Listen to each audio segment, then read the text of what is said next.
بسم اللہ الرحمن الرحیم۔ حضرت نوح علیہ السلام نے جانوروں کو صرف ایک مرتبہ بلایا اور وہ اپنی جان بچانے کے لیے کشتی میں سوار ہو گئے اور 950 سال تک آپ انسانوں کو بلاتے رہے، مگر انہوں نے ڈوبنے کا فیصلہ کر لیا اور وہ ڈوب گئے۔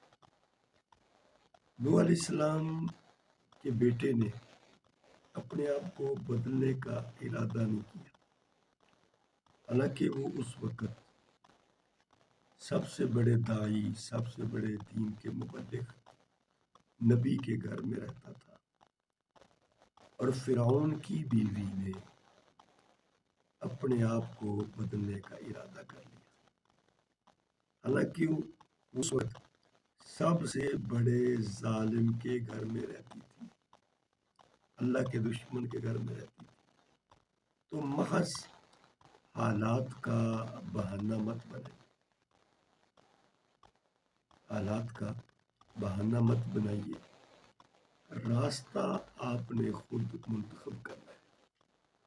اللہ نے دونوں راستے آپ کے سامنے رکھ دیے، ہدایت کا، گمراہی کا، اور دونوں کی طرف بلانے والے موجود ہیں۔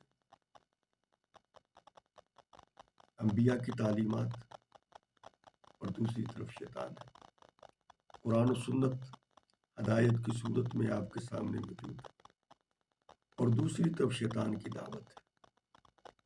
اب انتخاب آپ نے کرنا ہے کہ نوح علیہ السلام کے بیٹے کی طرح اس راستے پر چلنا ہے، یا فرعون کی بیوی حضرت آسیہ کی طرح ایمان و عمل والے راستے پر چلنا ہے۔